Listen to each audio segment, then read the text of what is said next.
Bueno, m'han demanat d'explicar l'origen del Centre d'Estudis Joan Bardina. Joan Bardina era un gran pedagog i com que el meu pare tenia manies de pedagogia i per això ens va enviar a l'escola Montessori des de 1913, quan es va crear per la Mancomunitat de Catalunya, doncs en Bardina li demanava com a amic que l'ajudés a mantenir la seva escola, perquè ell tenia nens pobres, no feia pagar cap cèntim als pares, no? I ell treballava tota la nit com un negre traduint llibres que no servien per res, o escrivint llibres que tampoc tenen molta importància, i enviava un dels seus alumnes de 8 o 9 anys a veure el meu pare cada dia i li deia: amic Xaló, necessito 7 pessetes, necessito 5 pessetes, necessito 10 pessetes, 11 pessetes, i el meu pare les donava amb aquest xicot que es deia Sastre i que després va ser encarregat a casa i després va ser un dels tècnics de la Unió Química i Lluc de Colorants. En Bardina, d'aquestes escoles, anaven desapareixent a mesura que els nens tenien més anys. Hi havia una escola per nens petits, després va fer una escola per nens de 12-13 anys i després aleshores va crear l'escola de mestres i la va crear allà a dalt a la Diagonal, no? I tenia els mateixos alumnes. I ell volia que aquests mestres fossin tan bons com els mestres de la normal, però que a més del castellà sapiguessin bé el català i serien els futurs mestres de Catalunya. Però aleshores es va trobar, va tenir els millors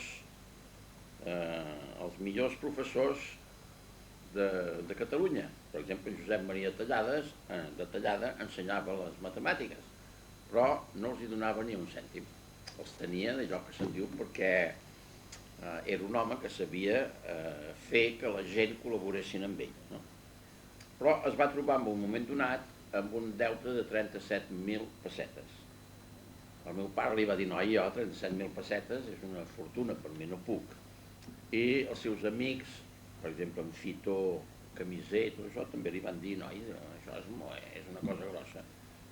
I en Bardina llavors va demanar ajuda a la Mancomunitat, però l'Eugeni d'Ors, que havia clavat fora tots els que li podien fer sombra, a començar per en Bofill, que va escriure l'Ars, em sembla que es diu Bofill, l'Ars Magna, que se'n va anar al Canadà, no? Un altre també se'n va anar, etc. I l'Eugeni d'Ors va prendre el lloc d'en Bardina com a conseller de pedagogia d'en Prat de la Riba. En Prat de la Riba es veu que no tenia temps o ja estava malalt, o el que sigui, i la Mancomunitat va contestar que no. I aleshores en Bardina va demanar ajuda al bisbat, però el bisbat li va dir que no perquè feia coeducació. Llavors va demanar ajuda als jesuïtes, que sempre l'havien ajudat, i el bisbat també, però també li van dir que no per la qüestió de coeducació. Llavors el secretari d'en Bardina, que era un capellanet, se'n va anar a veure els jesuïtes i va fer de profeta. Els hi va dir: el que feu en Bardina, que el foragiteu, diu, us ho faran a vosaltres d'aquí 20 anys. I així ens va ser. Els van treure de la seva feina pedagògica i els van treure inclús d'Espanya. Diu després, d'aquí 40 anys, fareu coeducació com en Bardina. I avui dia només cal anar al carrer Casp per veure que surten més nenes, més noies que xicots dels jesuïtes, no? Els únics que mai van deixar en Bardina van ser això de l'ensenyança lliure de Madrid, no sé com es deien, no? En Rier, en Giner de los Ríos i tots aquests. Aquests sempre el van ajudar. I quan en Bardina va haver d'abandonar l'escola de mestres, li van pagar una excursió a Bèlgica i a Holanda en bicicleta amb alguns dels seus alumnes. En Bardina va tornar a Barcelona al moment de la guerra va publicar uns articles a La Vanguardia, em sembla, que firmava Capitán de Estado Mayor. I tots els espionatges del món, tots, van enviar els seus espies aquí a Barcelona per saber qui era aquest Capitán de Estado Mayor. I aquest Capitán de Estado Mayor era en Bardina, però com que ni el mateix diari ho sabia, perquè en Bardina feia portar els seus articles, bueno, els entregava a un amic seu, i aquest amic seu, que no deia res, ho feia portar per un com en diuen això, un express, vaja, una persona que li pagaven un tant i li portava. Aleshores, en Bardina es va decidir a presentar-se al doctorat de filosofia a Madrid. I mentre passava aquest doctorat, això de l'ensenyança lliure, li van dir, mira noi, diu, el govern de la Bolívia demana un director de l'ensenyament universitari. Diu, vés-hi tu. I en Bardina se'n va anar, llavors va escriure a tothom, dient, me'n vaig a Europa a fer diners a Amèrica, diu, i a tirar endavant les meves coses. Diu, i a vosaltres, tots plegats, diu, no vull mai més sentir parlar de vosaltres. Es va despedir a tothom, però dient, escolta. Aleshores, la seva filla Remei, que llavors tenia uns 14 anys, va dir al senyor Cambó i a la senyora Verdaguer que se n'ocupessin. I el senyor Cambó i la senyora Verdaguer, al cap d'un any se'n van cansar, li van fer donar una beca i la van enviar a Alemanya. I a Alemanya ella va conèixer un xinès que estudiava geologia i es va casar. I punt i a part. Ara bé, jo no vaig mai conèixer en Bardina, però a través del meu pare l'admirava. Però després llegia la Setmana Internacional i la Informació Interamericana, que eren dues revistes que hi publicava Santiago de Xile, i noi, em tornava boig perquè en Bardina deia tot el contrari del que m'ensenyaven. No? I jo vaig dir, carai, una de dos, o en Bardina té tort, o etc. I aleshores va venir un moment de que vaig entrar en relació amb en Finali. I en Finali deia coses que s'assemblaven al que deia en Bardina. Però en Bardina estava allà baix, jo llegia el que escrivia en Bardina. Jo vaig dir, carai, que un banquer tan important com Finali tingui les mateixes idees d'en Bardina, que hi ha alguna cosa. I les mateixes idees que en Josep Nin, que era el Jesucrist de la Rambla. No? Vaig dir, carai, el Jesucrist de la Rambla no sabia pràcticament ni llegir ni escriure, però era un home d'una intel·ligència fantàstica. En Bardina diu el mateix que el Jesucrist de la Rambla i en Finali diu el mateix que el Jesucrist de la Rambla. Dic això, dic no. No pot ser que tres persones de cultura tan diferent diguin el mateix. Bueno, llavors es tracta de saber com vaig entrar en contacte amb en Finali. Això va ser en 1925, que jo tenia 14 anys, que un dia que me n'havia anat del Liceu sense permís, no? El Liceu és el col·legi, etc. Doncs me n'havia anat sense permís, però vaig veure un lletrero que deia Finali, el rol del financer, le rol du financier dans la cité. Cité a França vol dir l'imperi, no? Vol dir l'estat imperial, però vaja, més que l'estat imperial vol dir la comunitat d'imperi, no? I em vaig ficar allà dintre. Aleshores, en Finali, que en sabia molt, va explicar el rol del financer i com a exemple va dir que Josep, ministre del Faraó, és el que havia creat l'etapa de prosperitat enorme coneguda en la Bíblia per les 7 vaques grasses. Ell va dir la paraula 7, el nom 7, diu, el nombre 7, diu, és un nombre sagrat, diu, però tothom podien durar 15 anys com 3, no? I va explicar com s'ho havia fet Josep, ministre del Faraó, simplement comprant-ho tot. Tot el que produïen els pagesos, en blat, doncs Josep, ministre del Faraó, ho comprava tot. I aquí es va acabar. Llavors va dir, diu, si em voleu demanar algun aclariment, perquè ell el que defensava és el senyor financer, el senyor banquer. I la gent eren d'edat madura, portaven tots barba, no? I ningú li va demanar res. Llavors jo li vaig dir, bueno, escolti'm, dic, vostè ens ha parlat de les vaques grasses. Dic, però potser caldria que vostè ens digués quin rol va tenir Josep Ministre de Faraó en les vaques magres, no? Bueno, i l'individu va dir, diu, al final li va dir, diu, el meu interlocutor, diu, no el veig, diu, deu ser molt petit, diu, que pugi sobre una cadira. Em vaig posar sobre una cadira i com que portava uns pantalonets d'allò el més curts possible, no?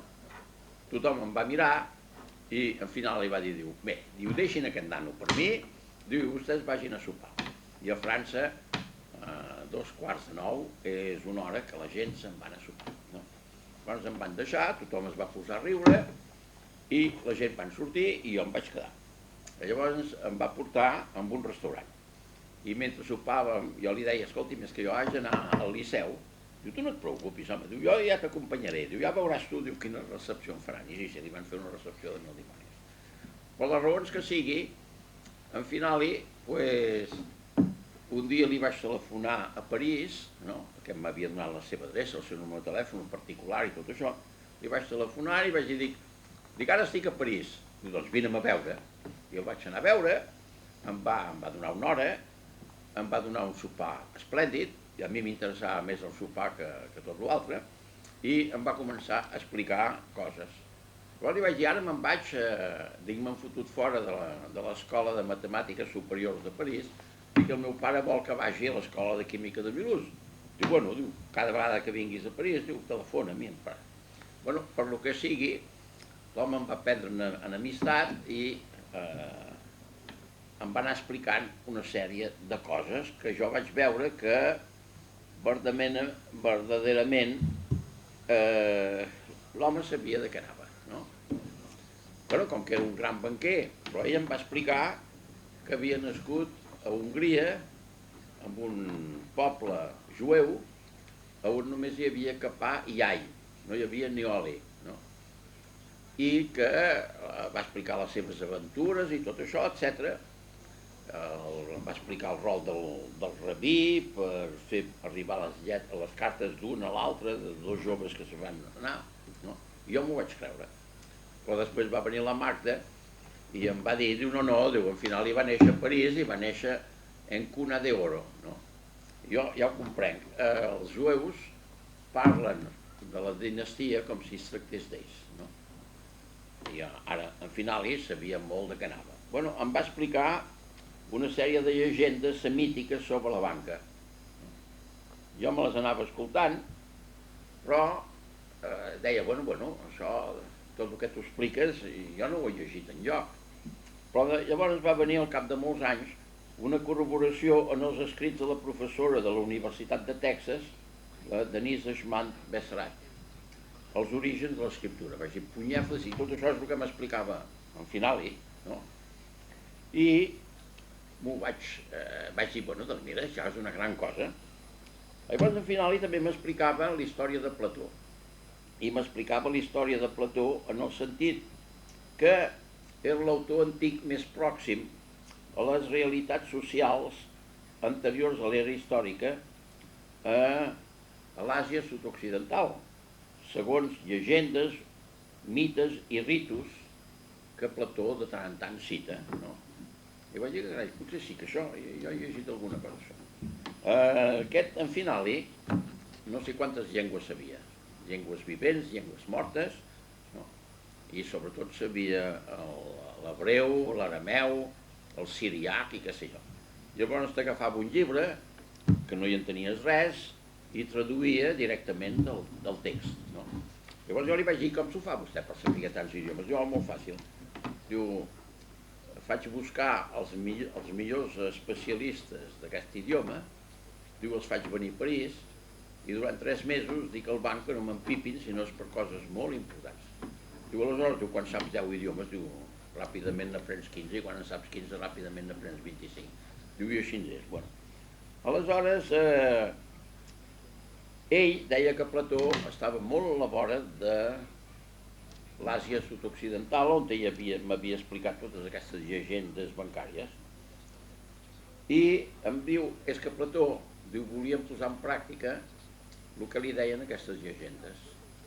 Volia suprimir la moneda d'or i plata i coure perquè era una moneda anònima i forçosament anònima, multicirculant, uniforme, en fi, i donava lloc al diner negre, ja en aquell temps. I llavors Plató volia impedir el diner negre, volia que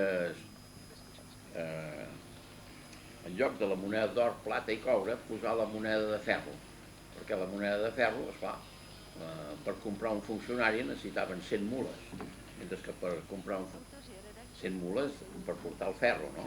Mentre que per comprar un funcionari amb or, escolta'm, no es necessita ni un esclau, no? Un ho pot portar un mateix, perquè a l'última hora no és gran cosa, no? I em va dir, diu, i Plató volia imposar la moneda comptable pel mateix sistema que s'havia fet a l'Àsia sud-occidental. Diu com Plató ho sabia, perquè Plató no ha escrit res sobre això, però ho volia posar en pràctica a Sicília, ja amb el tirà Dionisi de Siracusa, no? I el cunyat de Dionisi I protegia Plató, i Plató va fer un primer experiment, però amb Dionisi se'l va treure de sobre perquè va dir que massa intel·lectualista tot això. Llavors en Dionisi va morir i va deixar un fill petit. Aleshores el tutor va ser el cunyat de Dionisi I, no?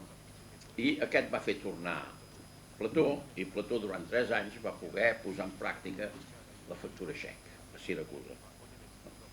Ara bé, en Plató mateix diu que va fracassar a Siracusa no per la malícia dels rics, sinó per la mandra dels esclaus comptables. Els esclaus no tenien cap interès a que les coses funcionés, perquè cobraven igual, en fi, eren esclaus igual, etc. Però de totes maneres, els esclaus van ser els més grans banquers de l'antiguitat. Per què? Perquè eren els que en sabien escriure, etc. I no perdien el temps amb disquisicions com els sacerdots d'aquí i d'allà, sinó que anaven al gra. No? I això també al final li deia que també potser ho havien agafat molt de Siracusa, perquè el gran èxit dels banquers d'Atenes és posterior pràcticament a Plató. No? Bueno, aleshores venim a parlar d'una cosa que m'havia avisat en Finali, no?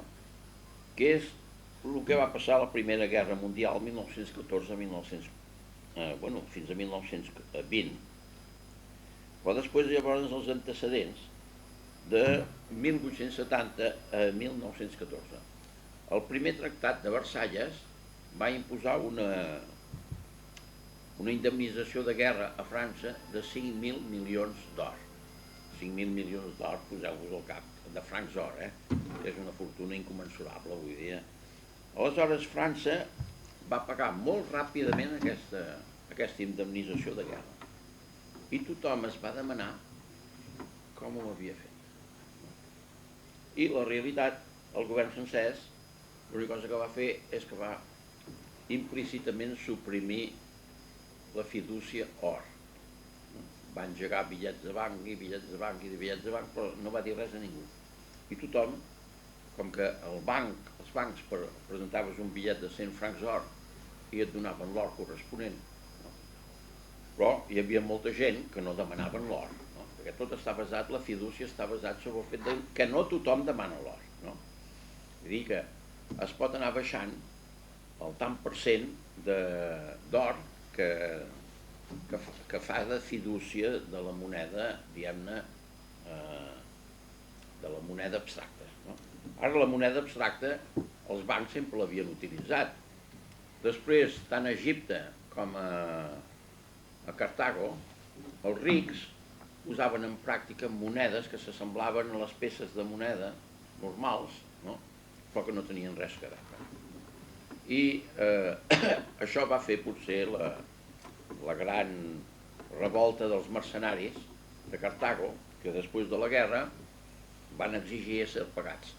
com que Cartago, degut a tot el que li havia passat, no tenia diners, Amílcar els va dir, bueno, doncs us pagarem en moneda de la casa Barca, i la moneda de la casa Barca doncs, eren unes peces que s'assemblaven a les peces normals d'or, però estaven de cuiro, però estaven plenes de sorra. I aquells desgraciats de mercenaris que tenien por, que eren incults i companyia, van dir no. I es van revoltar i llavors en Barca, bueno, Aníbal Barca els va vèncer i els va matar tots i no en parlem més, no? Va ser una manera de treure's un deute públic de sobre. Llavors, després França va tornar a l'or. Llavors en Bismarck, que era un home intel·ligent, en lloc d'apretar França, que estava a la mar de content que li hagués pagat l'indemnitat de guerra i companyia, doncs es va posar del costat de França. Pràcticament, d'enemic de França es va tornar protector de França. I llavors anava apretant França amb això de l'or. I es va muntar la reunió de Viena, de no sé quin any, que va decidir d'establir l'or fidúcia, no? Molt ben estudiat, etc. I França va tornar a l'or. En 1910-1911, com que es parlava de guerra, degut a Guillem II i totes les bestieses hagudes i per haver, els economistes avisaven que només podreu suportar amb or, amb el sistema or, 3 mesos de guerra. Segons em va dir un alt dirigent de l'Iguer Farber Industry, diu en 1900, això ho va dir en 1929 a Frankfurt.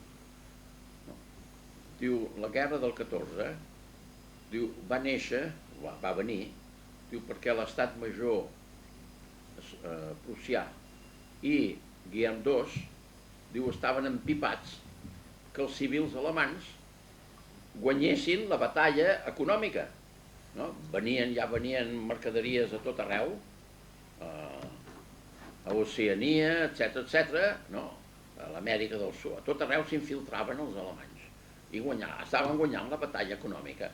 I el gran estat major i Guillem II no podien suportar que els privilegis de la casta militar fossin suprimits pels civils. Llavors es van arreglar perquè vingués la guerra. Va venir la guerra i al cap de l'estat major prussià sabia que al cap de 3 mesos no hi haurien diners, segons els economistes superdistingits. Aleshores, què va passar? Que van donar ordres per copsar tot l'exèrcit francès. I van fer això.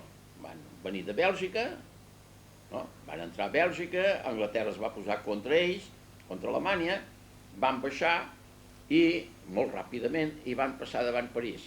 Però en lloc d'atacar París van voler fer això, per tancar l'exèrcit francès aquí. Resultat que amb aquesta imprudència els hi va costar la batalla de la Marne, perquè no hi ha res de pitjor en art militar que una conversió. És a dir, si tots els exèrcits estan llançats en una direcció, canviar de direcció és una cosa que, sobretot el punt de vista de la logística, és a dir, de la intendència, de l'artilleria, fins de les armes pesades, tot això és molt difícil. I llavors es va estabilitzar el front i Alemanya va haver de fer el mateix que França, que Anglaterra, que tothom. Els banquers, com sempre, van trobar la solució. Van dir els governs, no us preocupeu, home. Ja ens comenceu a fer paper moneda i sense preocupar-nos. Per què? Perquè els banquers sabien que la guerra és un gran negoci. Hi podia haver un banquer que el seu nebot el matessin a la guerra, etc., però els banquers tenen el cor eixut. Ells només veuen que números, etc. I llavors els industrials, els pagesos, els governs, tothom, els corromputs, tothom estava content perquè el diner era facilíssim durant la guerra, tant a França com a Anglaterra, com a Alemanya, i a Hongria, Àustria-Hongria, etc. Tothom va imitar el que van... Els banquers són una raça superinternacional, i llavors si apliquen un remei en un lloc, l'apliquen a tot arreu.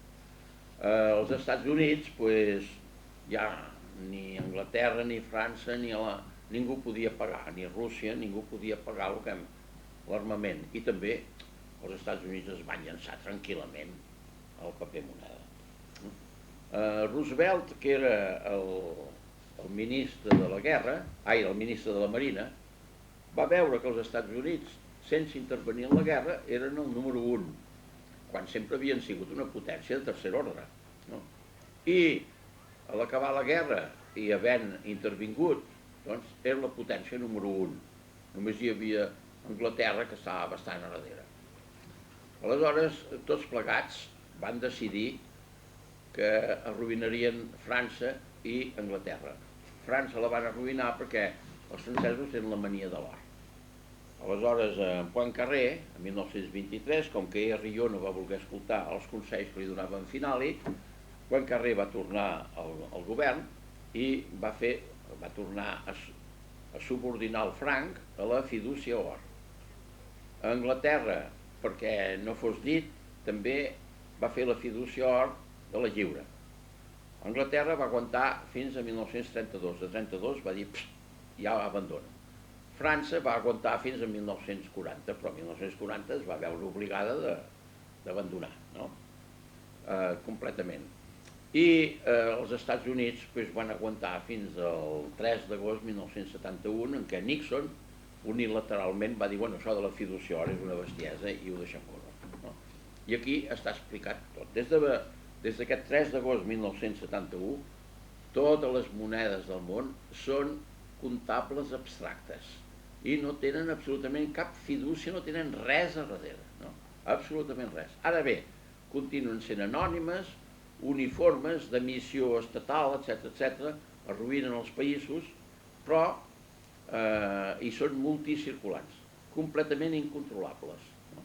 Però això és el que els interessa a tota la gent que es volen fer rics ràpidament. No? Ara, els pobres desgraciats que es pensen encara que la moneda té un valor, doncs mira, aquests els hi claven. Un dia els hi claven una inflació de 1.000 dimonis i l'endemà els hi claven una deflació de 1.000 dimonis. És referent a inflació-deflació, ja m'ho deia en final. Diu, el sistema inflació-deflació té 4.500 anys, ni un dia més ni un dia menys per enriure-se'n, no? I després això s'ha verificat durant 4.500 anys. No parlem de Dioclecià, que va tenir una inflació, era emperador de Roma, de Bizància i de què sé jo més, i va tenir una inflació de preus tan enorme que va tenir d'abandonar tots els decrets llei que hi havia fet per impedir que els preus pugessin, que això, etc. És a dir, el fenomen de la inflació-deflació no és d'avui. Aleshores, el que cal veure és que el món avui dia no està dirigit per ningú, perquè els banquers saben més o menys el que passa, però en funció de la seva clientela especialitzada. Els estats no saben res de res, els funcionaris no saben res de res, l'omniburocràcia que tenim no sap res de res, i els banquers, ja dic, ells en saben una miqueta, però tots els altres res de res. I no parlem del poble, perquè el pobre poble, mira, suporta tots els plans d'austeritat que li diuen, i quan s'han acabat els plans d'austeritat li diuen, bueno, ara ve la prosperitat, i s'ho creu i visca la gresca. I diuen que que el mercat és una qüestió de confiança. Molt bé, el mercat és un fenomen que pot ésser dirigit, pot ésser no dirigit o dirigit malament, no? Ara, això és massa llarg i ho deixem córrer. Ara bé, després de la Segona Guerra Mundial hi ha un fet clar: l'armamentisme. Primer punt, l'armamentisme arruïna tots els estats que volen continuar la cursa d'armaments. No parlem de la URSS perquè ja tothom sap que està arruïnada, però els Estats Units també treuen la llengua. Quan Anglaterra, França, Espanya i companyia, i Itàlia, l'armamentisme els ha arruïnat. Llavors van haver dos vençuts, el Japó i Alemanya. Com que els hi van prohibir l'armamentisme, ja veiem on estan, no? L'armamentisme és la ruïna de tots els països. Ara, si ho voleu creure, bé, i si no ho voleu creure, també. Llavors ve el problema de la banca japonesa.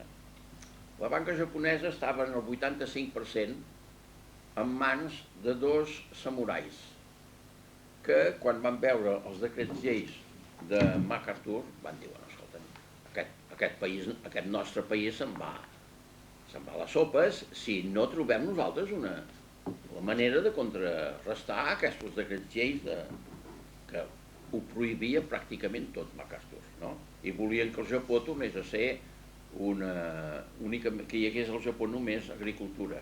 I aquesta bona gent sabien molt bé que el Japó no podia produir per la seva població.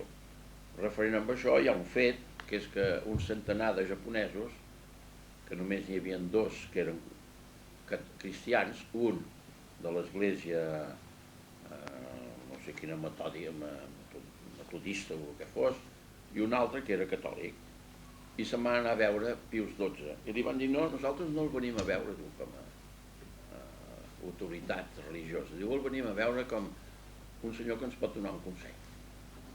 Diu, al Japó, diu, tenim una població que creix a tota velocitat. Diu, tants n'han matat a la guerra, diu, tants en neixen.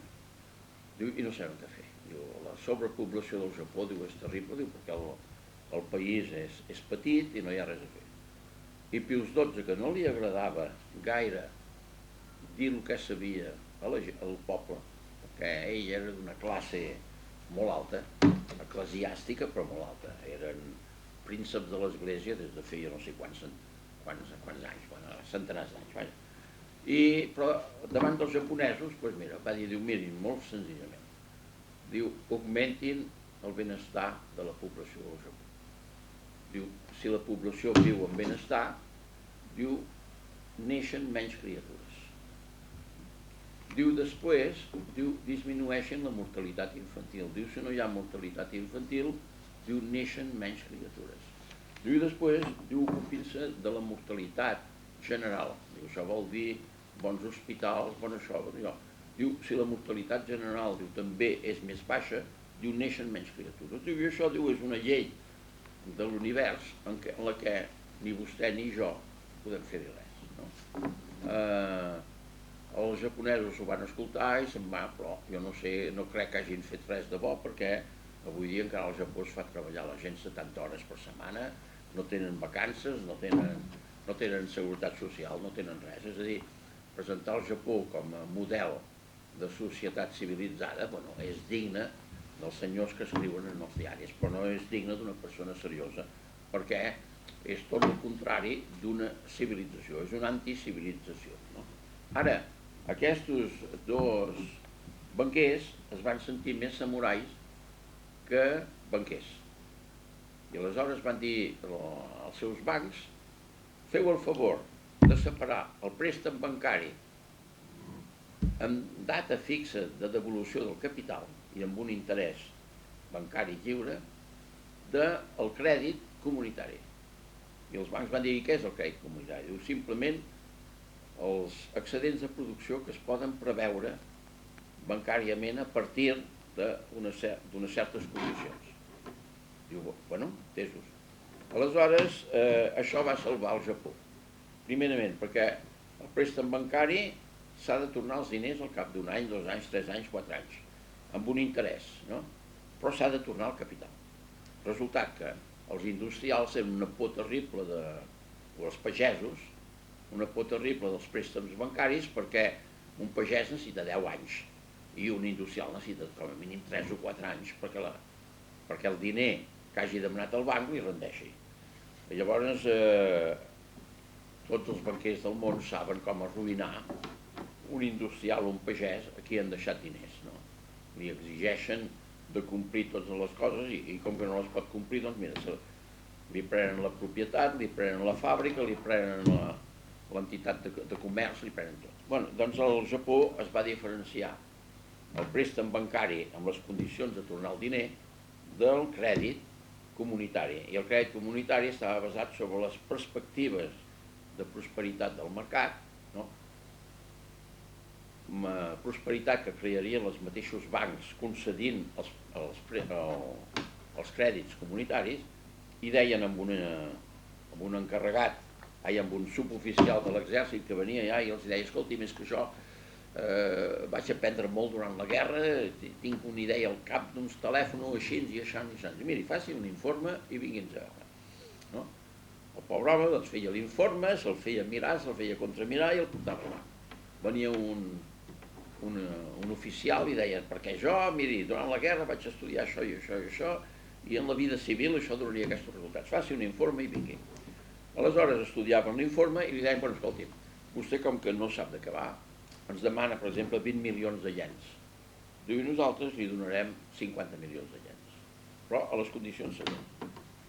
Vostè no ens haurà de tornar mai al capital, però des del primer dia li posarem un cogerent, perquè vigili que vostè no gasti aquests diners per coses que no tenen res a veure amb l'informe que vostè ens ha donat. Tercer, vostè ens pagarà un interès doble de l'interès bancari. Quan vostè ens torni el diner, el principal és el diner deixat pel banc i l'interès, no? Quan vostè ens torni el principal, doncs ja no pagarà el doble de l'interès bancari, sinó que si ens demana un préstec pagarà només que l'interès bancari, no? I així ens ho van fer-ho. Esclar, i llavors donaven 3 anys perquè el préstec donés resultat. Però si l'industrial o el pagès deien no, és que necessito encara 6 mesos, necessito encara un any, doncs li donaven, no? I aquests 3 anys eren sense interès, i 4 anys. Això va fer que el Japó ha passat la mà a la cara de tothom. També ajudat per un altre fet, que el ien era terriblement baix, de cotització molt baixa, feia el contrari de la pesseta. La pesseta era molt més alta que la petita prosperitat espanyola. El ien no, el ien era molt més baix que la prosperitat, i això els hi permetia una exportació terrible, perquè una cosa que costava, que era bastant cara al Japó, als Estats Units no valia res, no? I és per això que el Japó ha passat la mà a la cara de tothom. Però ningú ho explica, això, ningú. Ningú explica ni el del crèdit bancari, bueno, del crèdit a les empreses credibles, és a dir, ells donaven crèdit a les empreses que ells creien que eren credibles, des del punt de vista tècnic. I després això del ien, amb una cotització internacional molt baixa, no? Tot el contrari del que s'ha fet a Espanya, però com que a Espanya tenim gent més intel·ligent que el Japó, doncs, escolta'm, per això anem tan bé. Bueno, aquí hi ha tot. Llavors, com a acabament de tot això, hi ha les declaracions de Leontiev sobre l'absurda paradoxa d'abundància i dificultats de mercat. Avui dia, la tecnològica productiva té unes possibilitats enormes, però a més té unes realitats enormes i produeix excedents de producció que no saben què fer-ne. Abans de la guerra del 40 cremaven el blat, cremaven el cafè, ho cremaven tot, no? L'armamentisme era un sistema i continua sent un sistema d'absorbir els excedents de producció, no? Que els excedents de producció japonesos no existeixen, però els exporten, no? Però els exporten perquè la moneda és baixa, no? Els altres països, doncs no.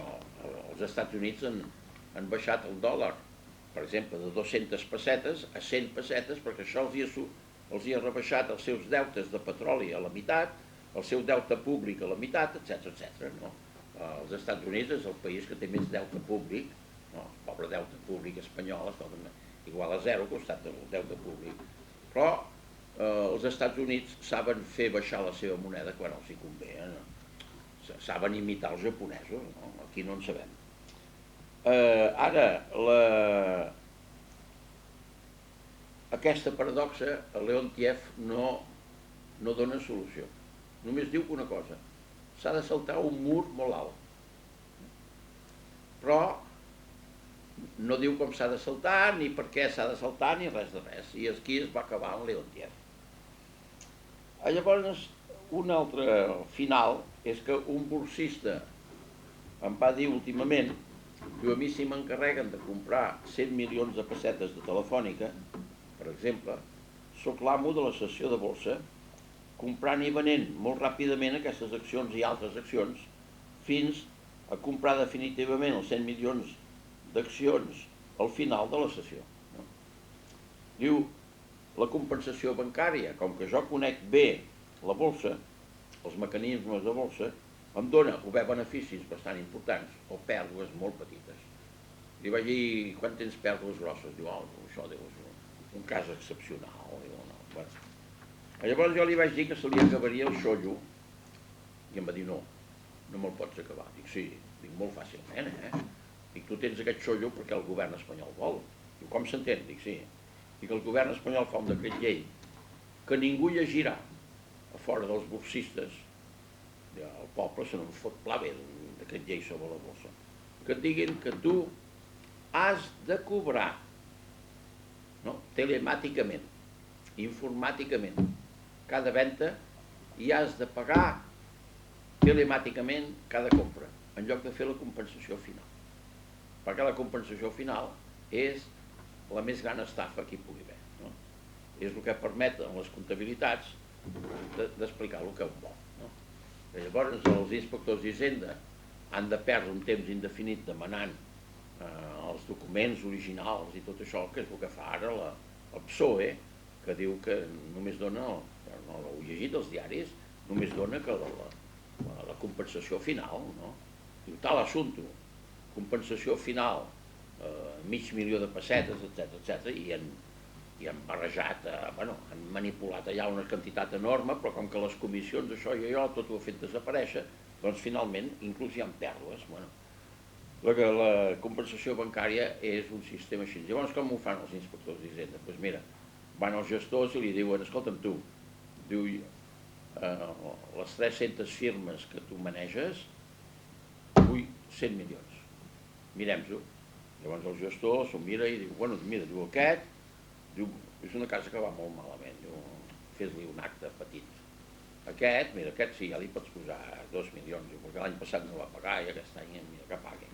I així ens fan els 100 milions, i llavors l'inspector, com que ja ho té tot escrit, se'n va a la casa, diu, mira, fa veure que es regira tot, però la realitat se n'en fot i diu, bueno, doncs mira, li faré un acte de 300.000 pessetes, li faré un acte de 10 milions, però ja, la cosa ja està arreglada d'en teoria. I tots els gestors diuen, l'industrial, el pagès, el comerciant, miri, vostè cada any posi el 10% de la facturació, no? En un compte corrent que digui això, previsions, que digui dintre el seu cap previsions fiscals, però vostè és un compte corrent que vostè no l'explica a ningú, si no el guarda a la caixa forta, el que sigui. Diu, al cap de 10 anys, diu, segons la importància de la seva firma, trobarà 10 milions, 100 milions, 200 milions, no? I els haurà guanyat sobre les previsions fiscals, perquè si vostè haurà estalviat, haurà posat, per exemple, 300 milions, Hisenda només li haurà demanat que 100 milions, llavors vostè té 200 milions de benefici i un benefici automàtic que vostè no se l'esperava, no? I tot s'arregla així. Aleshores, hi ha una cosa que és importantíssim de dir, no? Hi ha una cosa, la borsa utilitza mundialment 34 vegades més unitats monetàries, diner, que el mateix mercat mundial de béns utilitaris concrets. És a dir, el mercat normal utilitza 1, posem 1.000 milions, i la borsa utilitza 34.000 milions, no? O bilions, digue-li el que vulguis. I això prové del que he explicat abans, no? Perquè la borsa maneja molt diner, però per compensació bancària aquests 34 vegades el diner del mercat no es veuen, no? És a dir, la borsa fa l'inflació i la deflació igualment que la banca, no?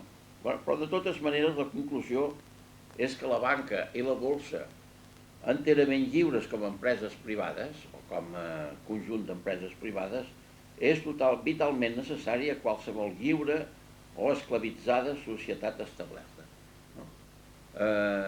Atacar el capitalisme, atacar la banca, atacar la borsa, sense indicar els mecanismes que fan l'inflació i la deflació, és perdre el temps, no? Dir el capitalisme és dolent.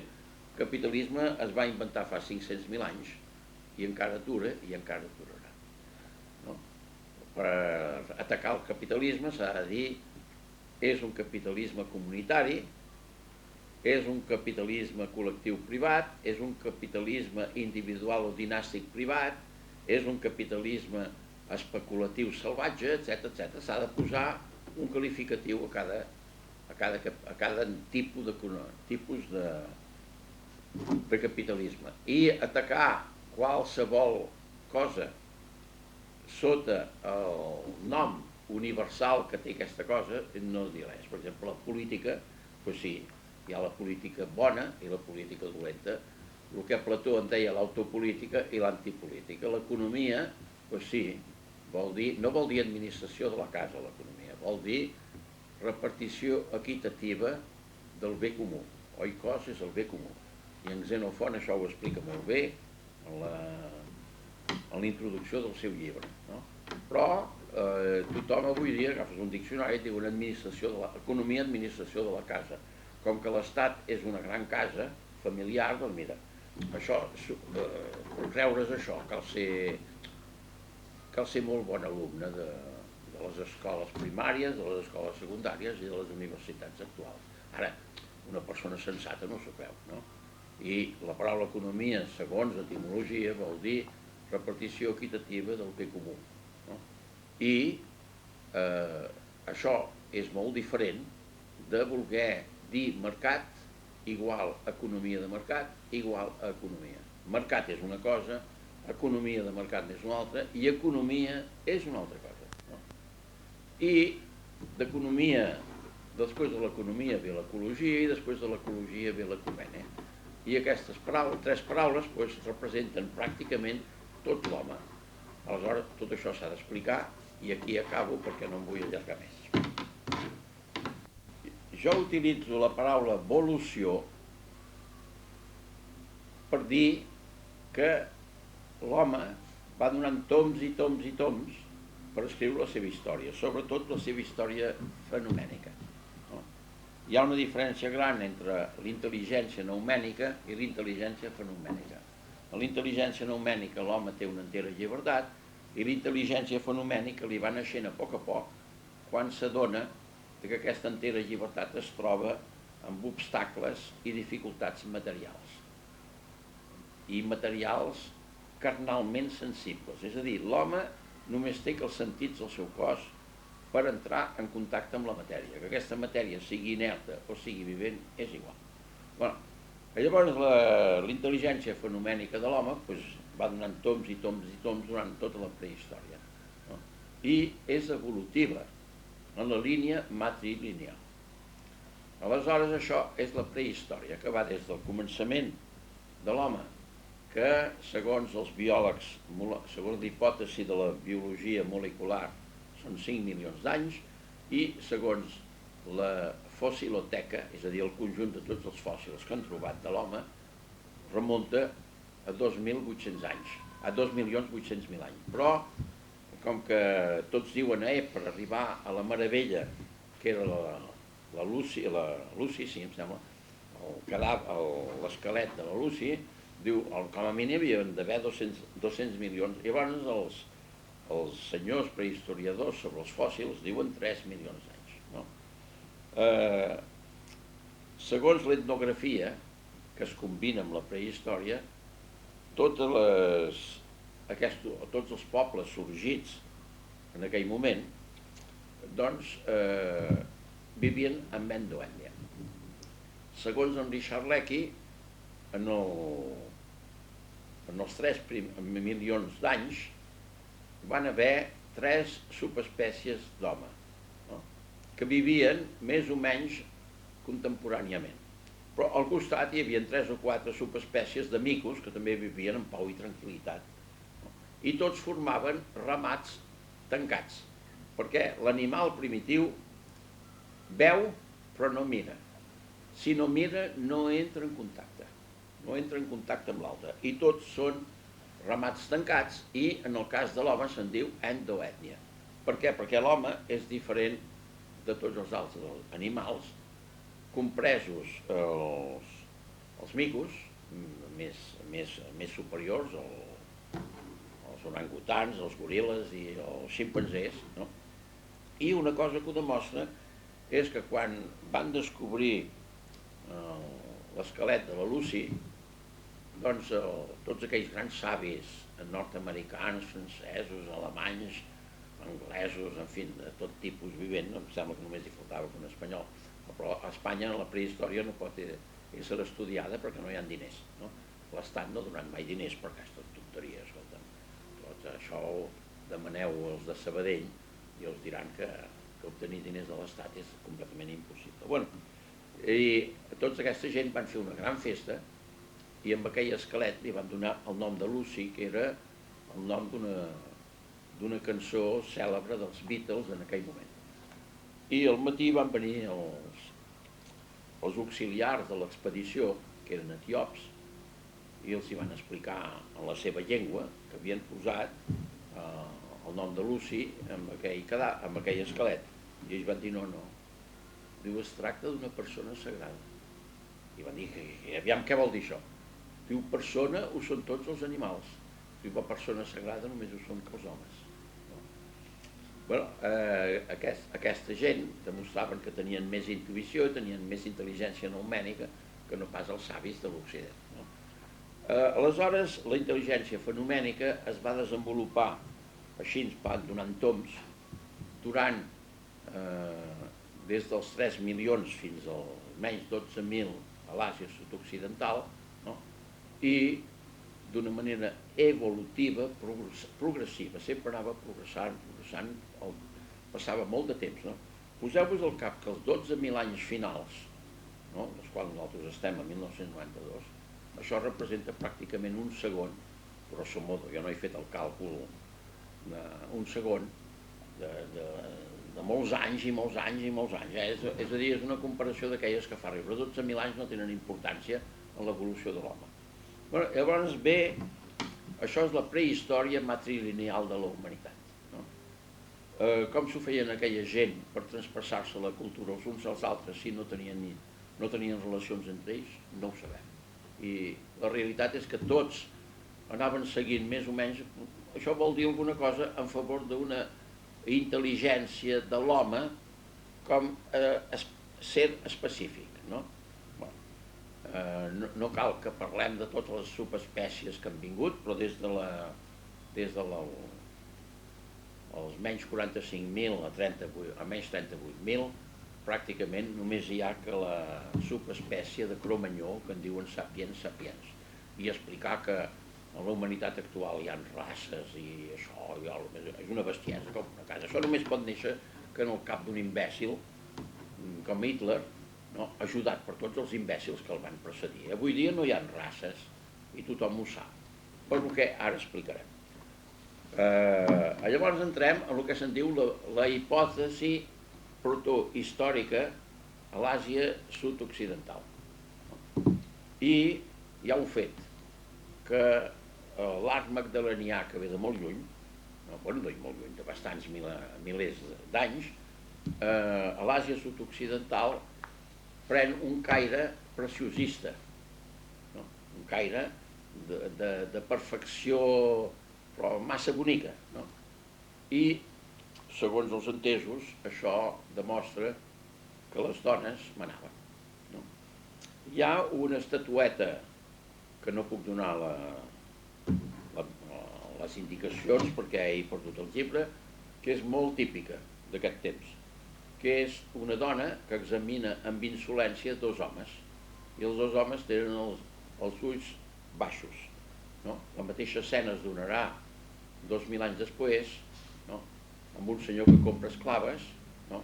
Les esclaves estaran amb els ulls baixos i el senyor els mirarà d'una manera insolent.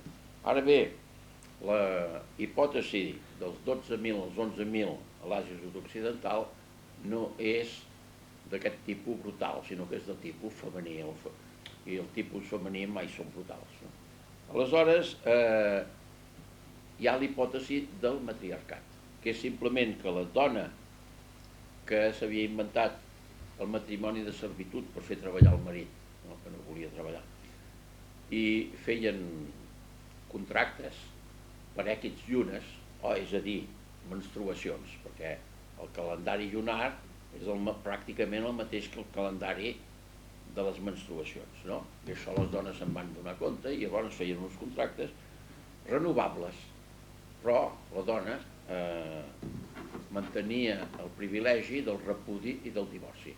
Llavors va venir un moment que les dones, sigui molt joves, sigui ja casades una, dos i tres i quatre vegades, van triar les joves per consell de les seves mares i de les seves ties, etc.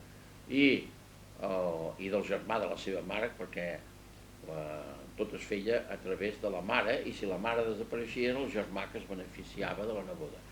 Aleshores van buscar marits en cultures més vastes, perquè els homes de cultura inferior, no dic inferior, però diferent en el sentit evolutiu, doncs eren més dòcils, més treballadors i sobretot més admiratius. I això de sobretot més admiratius, doncs, tothom que sap que les dones són coquetes per definició, doncs ja sap de què va.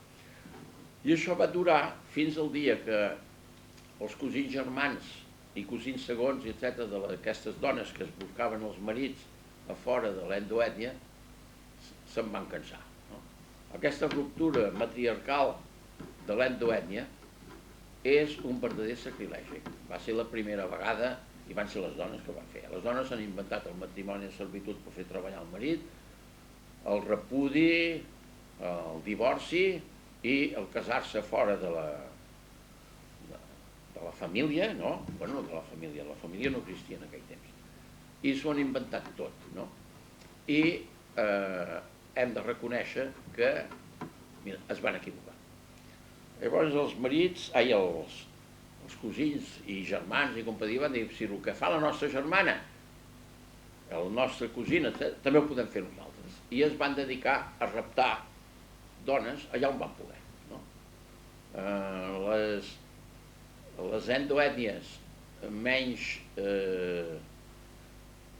llestes que els clans matriarcals, els hi robaven una dona i s'enfadaven, perquè la dona era la productora número 1 i l'esperança de poder continuar el clan, etc. Però perseguien poc el raptor. Però llavors el raptor, com que de totes maneres l'havien perseguit i se n'havia anat a muntanya, i a muntanya no es vivia tan bé com a baix, això passava a l'Àsia sud-occidental, on hi ha graminees i, com se diuen, les faves i les graminees i... Llegums, però llegums aquests que les plantes es mengen l'azot, lleguminoses. A l'Àsia sud-occidental hi ha lleguminoses i cereals que neixen d'una manera, que omplen els valls d'una manera espontània. Llavors sembla que des del mil·lenni 13-14, 14-13, doncs aquelles poblacions ja feien collita. Llavors el senyor de dalt baixava i els hi robava les collites. No era massa greu, però els hi robava també les reserves alimentícies, i això ja era més greu. Llavors el perseguien a fons.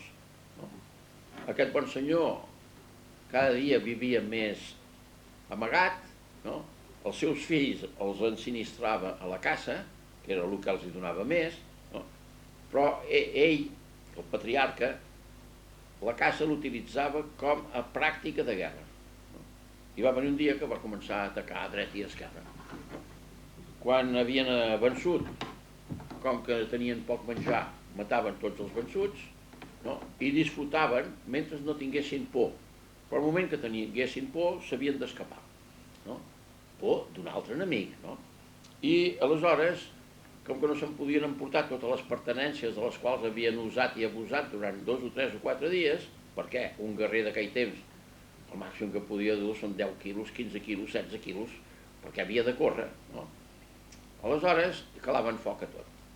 I aquesta hipòtesi del prepatriarcat unifamiliar té la seva base arqueològica en què hi ha 1.000 anys, des de l'11.000, almenys 11.000, almenys 10.000, de buit arqueològic, de silenci arqueològic. Llavors, la gent no es pot explicar el per què hi ha això, però aquest silenci està en sitis que abans de l'11.000 són molt rics, de, del Magdalenià 3, i després són molt rics de les cultures patriarcals. No? És a dir, aquests 1000 anys només es poden explicar per aquesta hipòtesi, però potser n'hi ha d'altres, però jo explico el que jo trobo de més sensat. Bueno, hi va haver un moment en què el prepatriarca unifamiliar va dir que carai, jo mato els vençuts, pel dia de demà jo puc ser vençut, no? Em mataran a mi, bueno, d'acord, però la meva família jo no vull que la matin. Aleshores van anar buscant i van trobar el que se'n diu el pacte social. I el primer pacte social que van establir és el pacte de l'esclavitud, el pacte de la feudalitat. No? Els vençuts els hi van dir, bueno, tu què? Estàs d'acord a treballar per mi? No. El mataven. No? I l'individu era lliure, però era mort. I després els altres deien, no, jo ho accepto. No? I aquests no eren lliures, però passaven a ser esclaus, però almenys havien salvat la vida. Aleshores, el patriarca unifamiliar va crear així una bifamília. No? I aquesta bifamília hi havia la família dels senyors de la guerra vencedors que s'autoproclamaven protectors dels esclaus. I els esclaus van dir, bueno, nosaltres treballarem per vosaltres, etc. Però el patriarca que manava aquesta bifamília de vencedors i d'esclaus no donava les ordres a cada esclau, sinó que donava les ordres al patriarca dels esclaus, sigui el mateix que havia vençut, sigui un altre que ell nombrava. I això se'n diu confederació interna, i la confederació interna ja veieu que no és de tipus brutal com ho era el poder del prepatriarca a dintre la seva unifamília, sinó que ja és... No. I llavors la família dels vençuts estava ben lligada a la família dels vencedors, no? I feien una bifamília. Si aquesta bifamília tenia èxit, doncs passaven a trifamília, quatrifamília, a multifamílies. No? I els esclaus doncs ja començaven a treballar pels vencedors de la guerra, perquè poguessin treballar en pau i tranquil·litat, doncs, hi havia una miqueta de sedentarització, ja començaven a sedentaritzar-se aquelles multifamílies de l'Àsia sud-occidental, sobretot a l'Elam, que és la muntanya dels Sagros, que està sobre Mesopotàmia. No? I aquesta gent doncs, feien progressos enormes, perquè tenien el pacte social. No? Aquest pacte social, que en llatí se'n diu fedus, no? Que és molt diferent de fides, que fides és la creença del cor, mentre que fedus és un pacte fenomènic, social. No? I van fer uns progressos enormes perquè els esclaus eren ramaders, els esclaus eren agricultors, els esclaus eren horticultors, els esclaus eren artesans de teixir, d'això, d'allò, era més enllà, i després eren artesans de luxe. No? A poc els senyors es van adonar que els esclaus que tenien a la vora, si els afranquien, si els donaven una certa llibertat, treballaven millor. No? L'esclau completament se n'en fot, fa una cosa bonica perquè li agrada, però després si li diuen, això m'agrada, fes una altra per la meva dona, doncs ja ho fan, no ho fan gaire bé. Llavors, si són afranquits, treballen millor. Bueno, aquesta gent van fer uns progressos enormes i de les multifamílies van passar a les unitribus. No? 3 o 4 multifamílies tenien por d'un enemic i es van associar. I aleshores això va anar molt ràpidament amb 500.000 anys. I cap als 9.500 ja es troben, segons el mapa que hi ha amb aquest estudi de la Denise Schmann-Besserat, ja es troben a l'Elam i a Turquia i tot això, es troben una sèrie de petites ciutats d'imperi. Aquestes petites ciutats d'imperi comprenien, en principi, 12 unitribus. Però 12 perquè era un nombre sagrat, com el 7. Però la realitat n'hi havia que eren de 10, d'altres que eren de 8, i d'altres que eren de 17, i d'altres que eren de 18. I aquestes ciutats d'imperis van anar molt de pressa, perquè es van inventar el comerç internacional. Ara bé, el comerç internacional quan va començar? El comerç internacional va començar quan les multifamílies es van inventar el pacte de l'hospitalitat. Arribava algú armat, deixava les seves armes a terra a 100 metres, perquè les armes no anaven més lluny de 70 metres, no? Ni el javelot, i deixava les seves armes a 100 metres i llavors s'acostava. I era un senyor ben rebut. Donaven, les regles d'hospitalitat són totes les mateixes a tot arreu del món, no? Entre els senyors que tallen el coll de la gent a Nova Guinea fins als senyors d'Austràlia, el que expliquem. I aquest senyor llavors va començar a inventar-se el troc.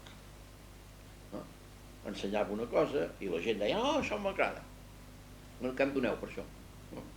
I era el troc uni, que en Plató en diu panmonari, que vol dir omni unitari.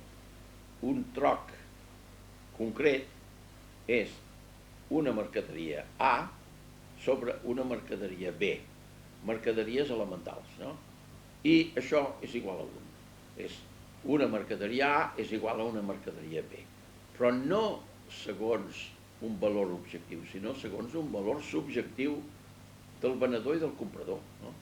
Això és el que ens va explicar l'altre dia una bona senyora que viu en una torre a la mar de bonica i estava a la porta de la torre i passen uns i diuen, que la veneu aquesta finca? I aquell senyor diu, home, tot es pot vendre, què me'n doneu? 80 milions. Quan el que va crear això, clar que eren altres temps i li va costar molts sacrificis, però vaja, mai es va gastar 80 milions, no? Ni amb l'inflació ni tot això, 80 milions són molt, i ell no se'ls va gastar. Llavors, sempre el preu i el salari depèn de l'apreciació subjectiva de cada persona. És evident que si jo tinc els papers en regla, no? I me'n vaig a demanar treball, doncs demanaré el sou fixat per la llei.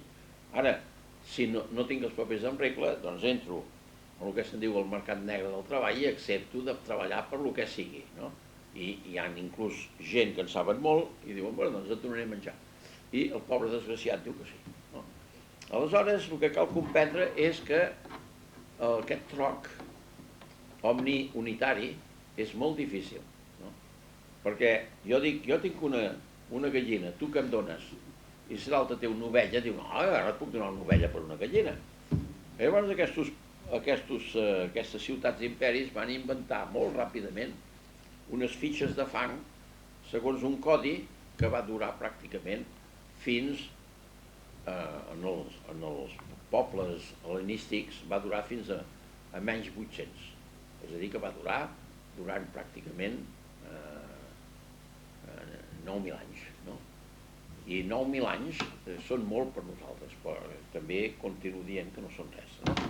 Però potser és l'institució monetària a base de fitxes de fang sense cap valor, no circulants, propietat de cada senyor que volia canviar, etc., no?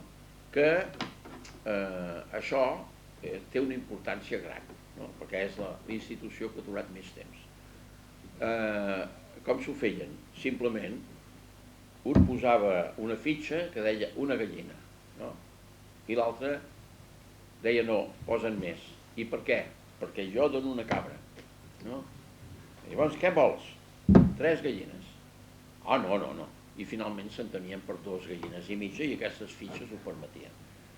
Aquestes fitxes de fang, si bé no van mai desaparèixer en els països, diguem, com a Mesopotàmia i l'Índia i tot això, van anar desapareixent una miqueta en els imperis més, entre els agricultors més civilitzats de l'Àsia Menor, d'Egipte i companyia, perquè van passar a ovelles a l'Àsia Menor, van passar a porc a Egipte, que els jueus no mengen porc perquè els egipcis en menjaven, entre parentesis, i en els petits imperis hel·lenístics que van fer la guerra de Troia i companyia, doncs la ramaderia era bovina, i era el bou, que era la moneda de prototipus, no? Però l'ovella, el porc i el bou eren monedes verbals, no? Llavors hi ha el cas cèlebre de l'Iliada. Una armadura de plata val 100 bous. Un esclau jove i fort val 20 bous. Resultat, canviarem una armadura de plata per 5 esclaus. No? Això, la regla de 3 és ben fàcil i aquella gent ho sabien fer.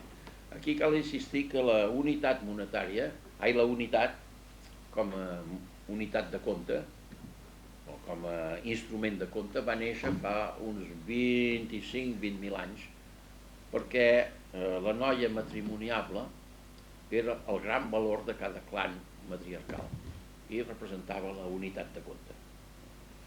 I allà va néixer l'aritmètica, i després amb el matrimoni de servitud es va fer segons el calendari i es feia per tantes llunes, etc, i van anar aprenent. I aquesta gent comptaven amb els dits, ho comptaven amb petites pedres o coses d'aquestes, però van aprendre molt ràpidament a fer la regla de 3. I quan es va entrar en les multifamílies que ja eren un poc sedentaritzades, doncs van recordar tot això de l'aritmètica i ho van posar en pràctica. Però aquí cal insistir que la unitat és un concepte aritmètic. La moneda és un concepte mètric. No? Ara, amb el concepte mètric es pot arribar a dir 2, 3, 4, 5, 6 monedes. No? Però tant l'aritmètica com la mètrica, no? Són conceptes logístics molt recents, no? Que no tenen res a veure amb la noció de comunitat, que és tan vella com la humanitat. Tota endoètnia és una comunitat nacional, no? Basada sobre una cultura, i tota cultura nacional està basada sobre l'ètica. Però deixem-ho córrer. Jo vull insistir en què els guardians jeràrquics de les unitats sagrades generalment són vells que no saben de què va, no? I si són joves és perquè no estan bons a cap, perquè tenen una mala educació, etc. Les unitats sagrades no existeixen, perquè l'aritmètica no pot ser sagrada. És una simple manera de calcular, no? I jerarquia vol dir comandament sagrat, comandament social sagrat. No hi ha cap comandament social que sigui altra cosa que fenomènic i no té res de sagrat, no? I els guardians jeràrquics de les unitats sagrades, doncs mira, l'unitat de la religió, la unitat de l'Estat, la unitat d'això, la unitat d'allò, però aquestes unitats no existeixen. Una cosa és que existeixi una comunitat nacional, una comunitat imperial, una comunitat col·lectiva, col·lectiva, sí, una col·lectivitat. La col·lectivitat sempre està basada sobre la llibertat dels seus membres, mentre que la comunitat no, la comunitat és un fet espontani i expansiu. No? De comunitat en ve comunió, i entrar en comunió amb l'altre és una cosa que, mira, es dona i no es dona. Comunitat i ecumene vol dir el mateix, no? Mentre que ecologia vol dir entrar en comunió amb la naturalesa i economia vol dir simplement la repartició equitativa del bé comú, que és una altra forma de comunió. Aleshores, aquesta gent van anar fent progressos sobre la base de les fitxes de fang fins a un moment que es van inventar la comptabilitat. La primera comptabilitat va ser manual. Agafaven, i es va aplicar també aquí a Catalunya i a França, etc., a l'alta edat mitjana. Agafaven dos regles ben arreglats, iguals, de fusta tètera. Llavors ho dividien per la meitat. Un regle era pel proveïdor i una altra regle era pel client. Tots dos eren proveïdors, clients, etc. El pagès portava 10 sacs de blat. No? I li deia, bueno, per 10 sacs de blat tens dret a tants pans. I llavors li posaven aquí 10 entalls, no? I aquí li posaven 100 entalls. Però això volia dir que el 100 corresponia a 10, no? Però quan li entregaven, suposem que siguin 100 pans, bueno, suposem, ja no ho he calculat. Cada vegada que li entregaven un pau, 2 pans o 3 pans, feien els entalls a sota, per la part de sota. Com que ho feien al mateix temps en els dos regles, d'acord l'un i l'altre, i molt sovint ho feien davant d'un testimoni que, per exemple, a l'edat mitjana era un canonge, no? Doncs podien comparar. No? Aleshores, quan a baix hi havia 100 entalls, exactament com a dalt, no? Doncs volia dir que s'havia acabat el deute d'aquell. No? Ja veieu que això és una comptabilitat molt senzilla i manual. Però llavors es van inventar la comptabilitat escriptural. Doncs cal llegir l'article de la Denise Esmant Besserat per saber com va néixer l'escriptura. No? Jo ara no m'hi engegaré perquè primerament seria massa llarg i segon tampoc hauria de tenir l'article davant meu per poder-ho explicar bé. Però bé, eren ideograms. No? I pràcticament les fitxes de fang, segons la Denise, era un codi de 36 coses. No? Hi havia blat, pa, vi, ovella, vi i cervesa, la cervesa és més antiga que el vi, etc. I ho feien per volums. No? Que el volum és un sistema mètric que es va inventar abans del pes. No? El pes, ja ho explicarem després, ve molt després. I llavors intercanviaven, per exemple, 4 volums de blat per una ovella, etc. Bueno, i aquest codi va durar també molt de temps. No? El que vol dir que aquella gent tenia una institució monetària que va durar molt de temps. Llavors els sacerdots banquers que tenien la plaça del mercat davant del temple, que tenien els esclaus que feien de policia del temple, que vigilaven la plaça del mercat, tot això, a poc es van inventar un sistema de comptabilitat, si no escrita de la nostra manera, escrita segons ells. No? I van començar a portar la comptabilitat sobre el model d'aquestes regles que us he dit, no? Debe i haver. Ara, com que eren vius, van afegir el saldo. No? I immediatament, què va passar? Que venia un senyor i deia, jo vull vendre blat. Bueno, escolta, ja trobarem el comprador. I buscaven el comprador, no? I el comprador deia, bueno, doncs mira, això t'ho pagaré a tant. I l'altre deia, d'acord. Però deia, què faré jo dels diners? No? Llavors deia, te'ls posarem en comptabilitat. I va néixer així el compte diferit, el compte corrent diferit, en el qual hi havia moneda passiva, diner passiu i diner actiu. No? I això és importantíssim, adonar-se. Tot diner que surt del compte corrent, tota unitat monetària que surt del compte corrent és un diner actiu, per anar amb un altre compte corrent. I tot diner que queda en el mateix compte corrent immobilitzat és diner passiu. Des del primer moment, els sacerdots banquers, que eren molt llestos, pagaven un interès al diner passiu, perquè els interessava tenir-lo, no? I perquè els interessava tenir-lo, perquè a poc es van tornar banquers i van dir que, carai, això ens permetrà de fer coses. Ara bé, aquests banquers, sacerdots banquers, eren molt llestos. I a través de la comptabilitat ells sabien tot el que passava en la ciutat imperi. I després també sabien el que passava en el comerç entre ciutats i imperis, no? I van veure una cosa que ja ho sabien ells per tradició, que eren els excedents de producció. I llavors els excedents de producció ells els compraven i els pagaven amb moneda activa, és a dir, canviant de compte corrent, o moneda passiva, quedant en el compte corrent, a base d'inventar el diner corresponent al preu dels excedents de producció. Això va fer que els bancs de les ciutats imperis de Sumer i de l'Elam, escolta'm, es van tornar unes forces terribles, no? Però, de totes maneres, aquesta gent tenien l'idea de la comunitat.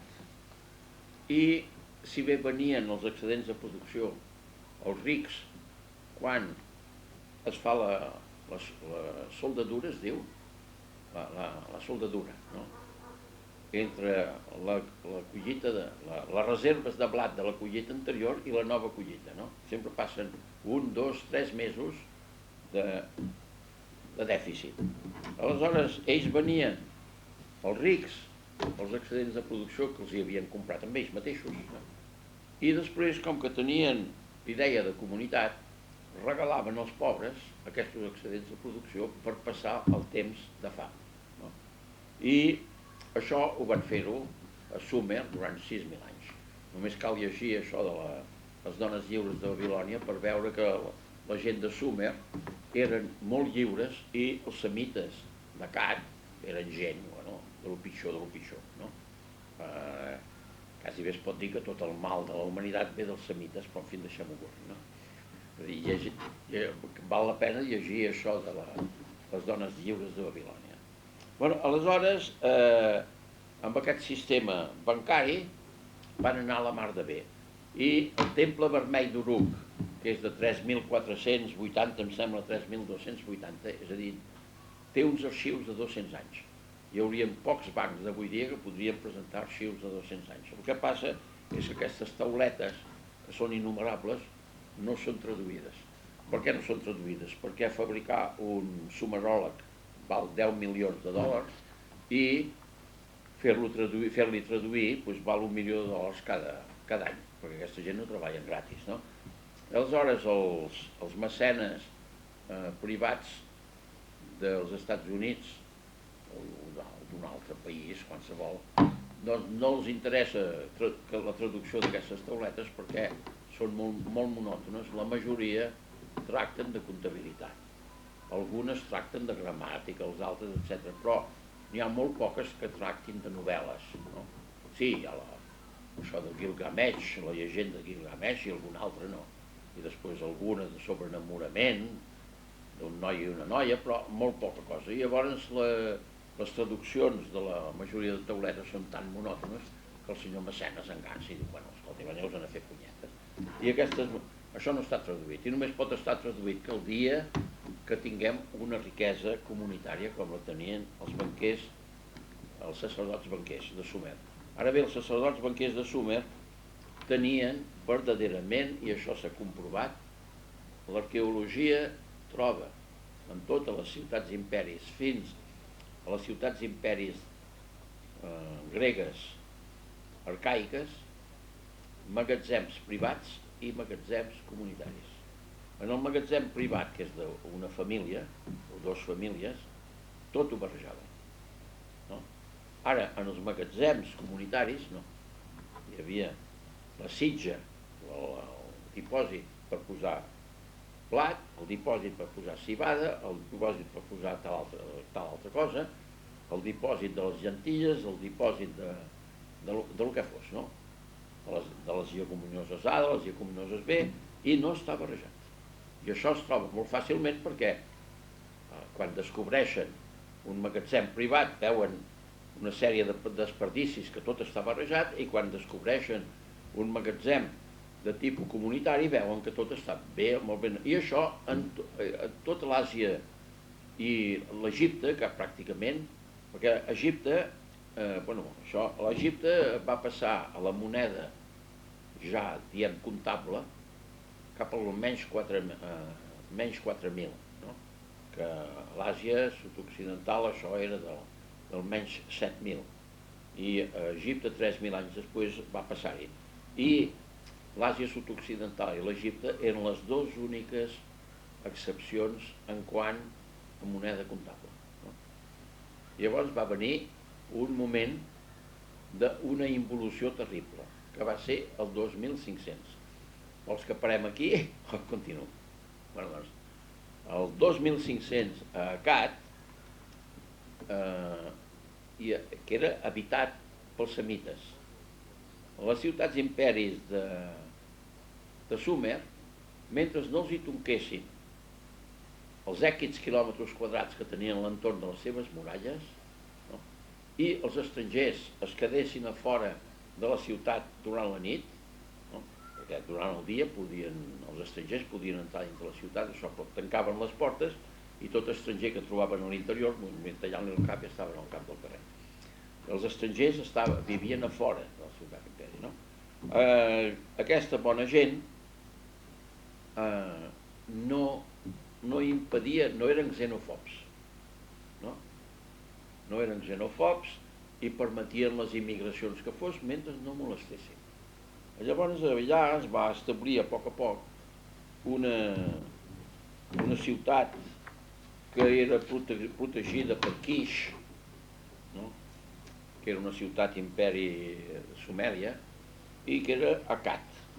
I Akkad era habitada per semites. I els semites sempre han tingut una gran habilitat per ser joiers. Llavors aquests joiers es van inventar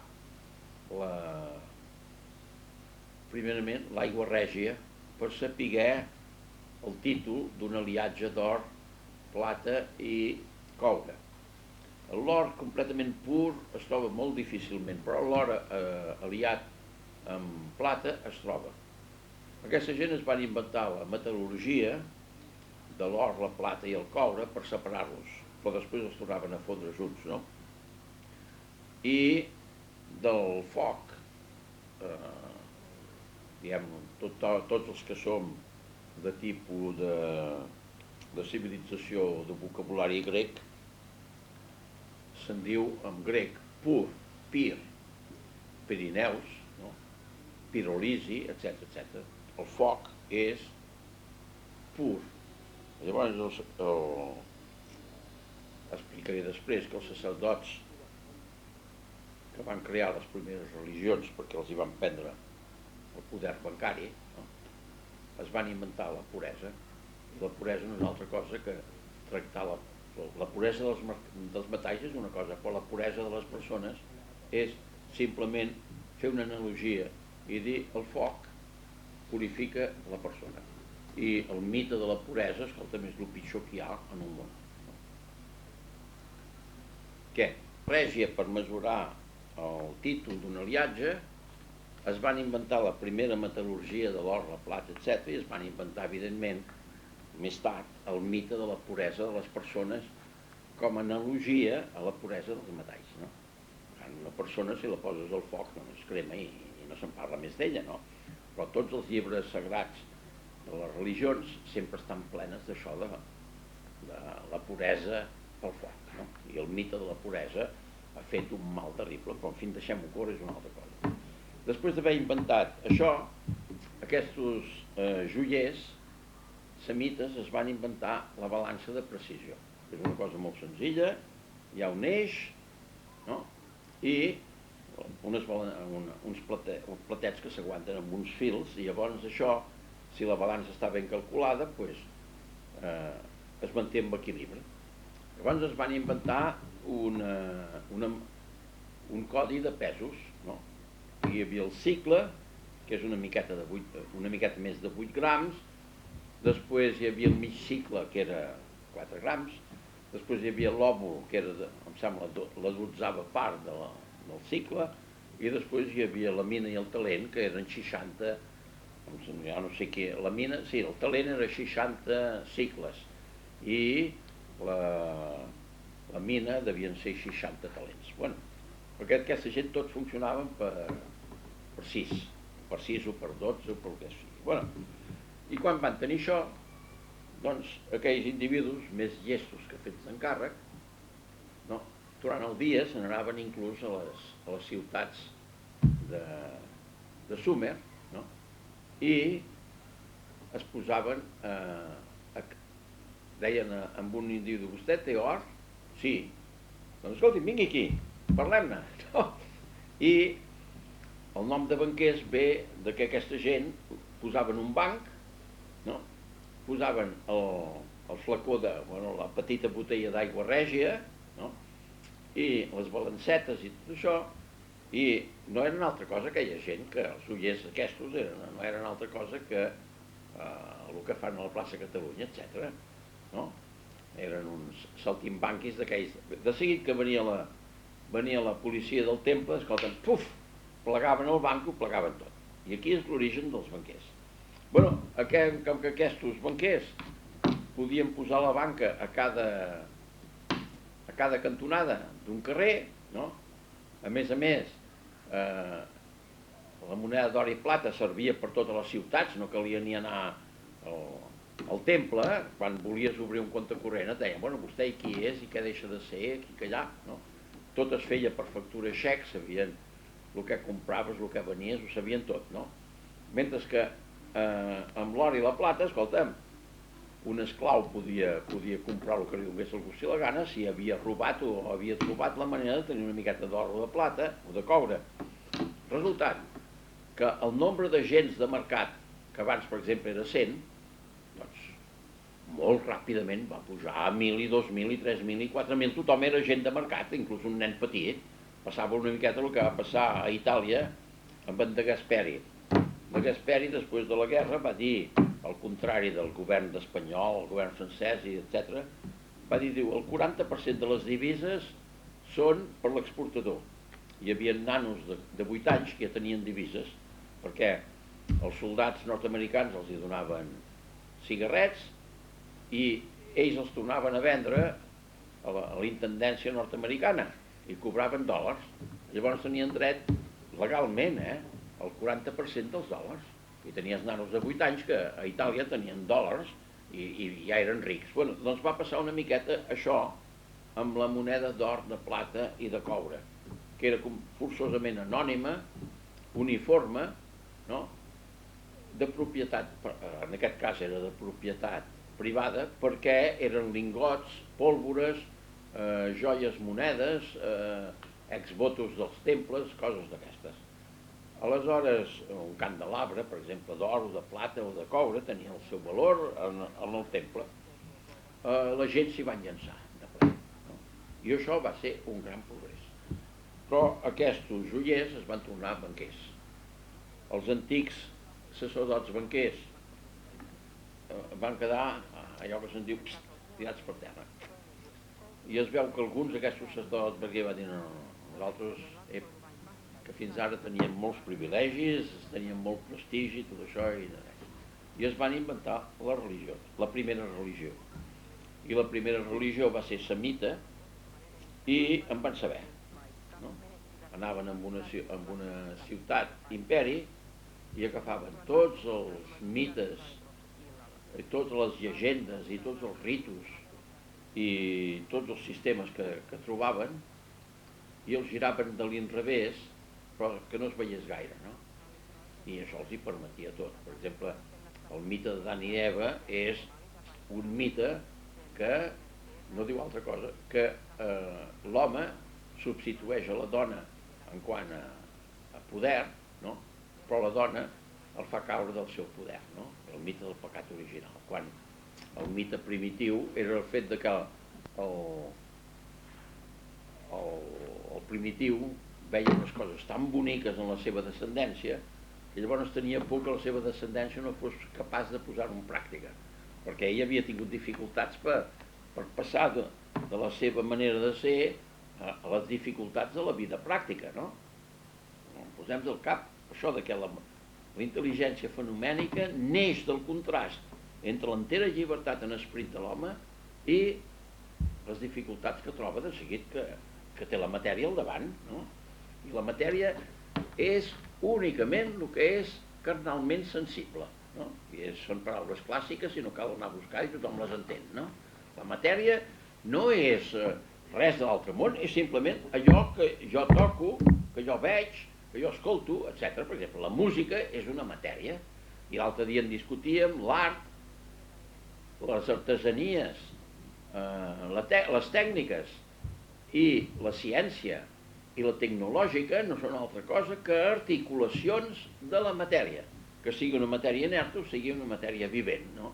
Vull dir, l'enginyeria genètica ens posa en contacte amb amb el codi genètic de les plantes, el codi genètic dels animals i el codi genètic dels homes, no?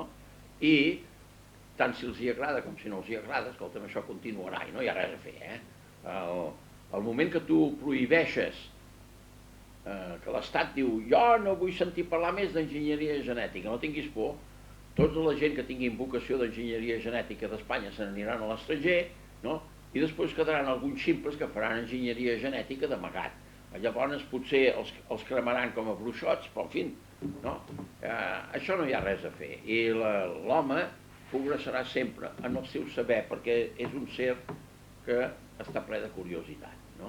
I tota persona, quan se li desperta la curiositat, tira endavant. Aleshores, els sacerdots banquers de Sumer es van convertir en sacerdots inventors de religions, i en van saber, no? Ara, les esglésies van ser fundades fa 135.000 anys, ni un dia més ni un dia menys, no? I totes les religions van ser fundades fa 4.500 anys a Akkad, no? La història d'Akkad és molt fàcil. El rei de Kish tenia un coper que era semita, era un senyor que li servia el vi, i aquest nano tenia 17 o 18 anys i un dia hi va haver un complot de palau, no se sap el que van fer del rei, però hi van posar Sargó, Sargon, i Sargon llavors se'n va anar a Akkad i se'n va fer l'amo, etc. I en 20 anys va conquerir totes les ciutats imperis de Sumer, no? Simplement perquè el diner d'or i plata és completament anònim, i com que és anònim permet de comprar les tradicions necessàries per entrar durant la nit a una ciutat on tothom dorm, matar tota la gent que interessa i després dir al matí a la gent, escolteu, ara heu canviat abans eren els sacerdots banquers, ara soc jo, Sargó, primer, no? I Sargó primer li van dir el gran, perquè els historiadors tenen molta ironia, no? Ara, com que això d'incautar-se d'una ciutat per la traïció no és gaire gloriós, no? Es van inventar els miracles de fer caure les muralles, no? Que tots tenim la llegenda de Jericó. Les muralles d'aquell temps no podien ésser expugnades pels guerrers d'aquell temps, no? Només en el segle III abans de Jesucrist Alexandre va crear la primera artilleria, que era a base de cabells de les dones, va fer una ballesta que engegava un pes de 100 quilos, per exemple, contra una muralla, i un pes de 100 quilos contra una muralla, si es tira a 20 o 30 metres, doncs mira, fa molt bé la muralla, no? Aleshores, aquestes ciutats imperis eren inexpugnables, però el senyor Sargó es va posar en totes, no? I els jueus, quan van arribar del desert, doncs com que tenien molt or i plata, i la mateixa Bíblia ho explica, que de Jericó va ser simplement que dos jueus van donar or amb una prostituta, la qual els hi va obrir el cavall de Troia és el mateix. Tot és explicar d'una manera miraculosa el que no es pot explicar, perquè no es pot dir que s'havia entrat en una ciutat a base de traïció. Generalment també mataven el traïdor perquè no pogués parlar, perquè no... I això continua fent-ho la policia actual, quan té un indicador que fa nosa el maten i no en parlen més, suposo que llegiu els diaris. Bé, aleshores va néixer el primer imperialisme. Evidentment hi havia l'intraimperialisme, l'extraimperialisme. L'extraimperialisme vol dir que quan tu havies conquerit 2 o 3 ciutats imperis i les havies fet entrar dintre l'imperialisme acadià, doncs això era intraimperialisme. Llavors atacaves un altre i era un extraimperialisme. I després, com que ràpidament es va trobar amb imperialismes que ell no va poder vèncer, i sembla que al final de la seva vida hi va haver un altre complot de palau i va tenir dificultats, etc., i la seva dinastia va durar un centenar d'anys. Al cap de 100 anys va venir una dinastia, van venir els gutis, que era un poble que vivia allà dalt, i es van incautar d'Akkad i de tot Sumer i tot això, i allà va néixer la segona moneda metàl·lica, però pràcticament amb les mateixes característiques que la moneda metàl·lica concreta intrínseca. La moneda extrínseca era escriptural fiduciària, en el sentit que tu tenies un paper que deia tants cicles d'or i anaves al banquer i te'l donava, però el resto del temps, si tu guardaves doncs el banquer ni et donava interès, cosa que abans donaven els sacerdots banquers, però aquests ja eren més vius i van dir que, carai, si el client no protesta no li donarem res, com avui dia. Si el client protesta li donen els interessos que vol, o si no protesta, escolta'm, li donen el mig per cent, el 2%, el 3%, no? Ara si protesta li donaran el 12 i el 13%, no? Però normalment la gent no en saben i no protesten. I aquesta dinastia Guti pues, sota la dinastia aquesta va néixer la moneda escriptural fiduciària, diguem-ne, extrínseca. I llavors ve un moment en què ve el rei, ja no me'n recordo com se deia aquell, bueno, ara no trobaré el nom, bueno, noi aquí dintre no funciona, un rei que es va inventar una llei dient que el banquer havia d'entregar contra un paper firmat pel client l'or corresponent i que això en donaria fe l'escriba del rei. L'escriba del rei era un notari, no? Aleshores, al principi, el banquer entregava l'or al client a davant de l'escriba, però quan sortien a fora el banquer tenia 10 homes d'arma i el pobre desgraciat no tenia ningú idea. Bueno, escolta'm, dona'm l'or que t'acabo de donar i tu vine a casa, cada quan vulguis comprar una mula o un matxo o un bou, vine al banc, et buscarem un venedor i t'entregarà, no? I tu no et preocupis, no?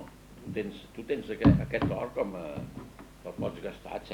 Bueno, i avui dia es fa igual, els notaris pues, passen de tot. Hammurabi, ja he trobat el nom del rei. Hammurabi va fer aquesta llei i aquesta llei mai ha sigut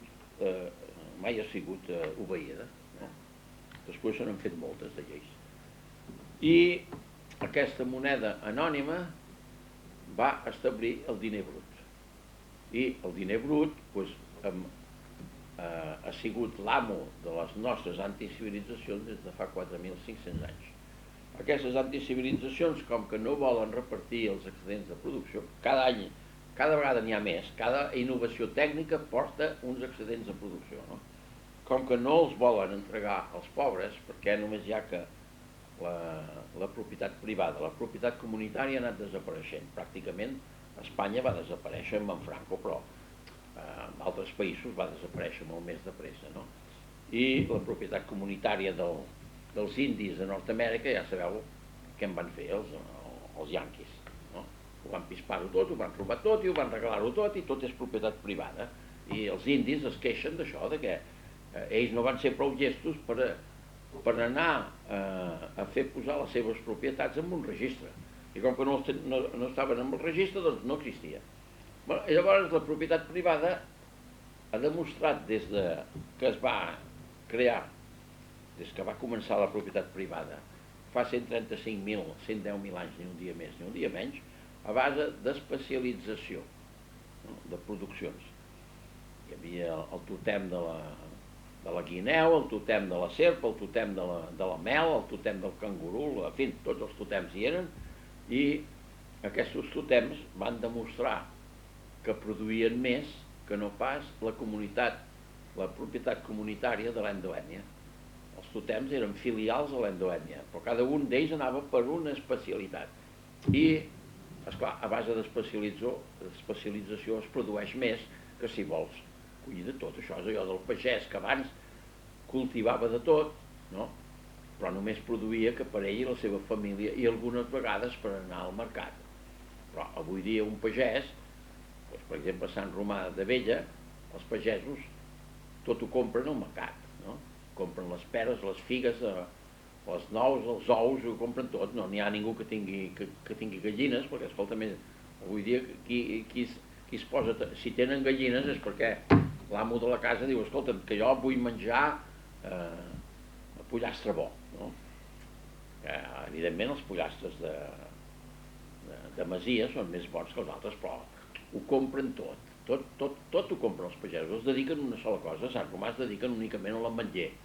Ara, com que fa 3 anys que no es cullen ametlles, doncs els hereus del poble se'n venen cap a Barcelona i diuen ja us ho fareu, i deixen els vells.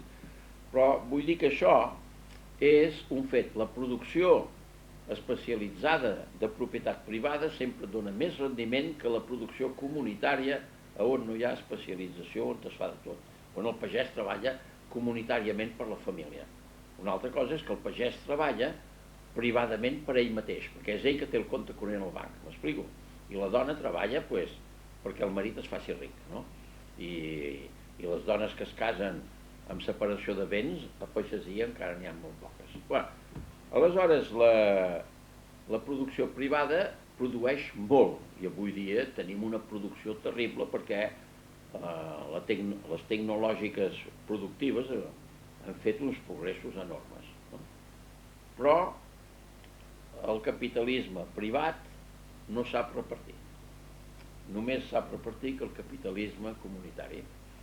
I les pròximes civilitzacions serà fer un capitalisme o comunisme llibertari que uneixi els avantatges del capitalisme privat per la producció i els avantatges del capitalisme comunitari per la repartició equitativa dels excedents de producció.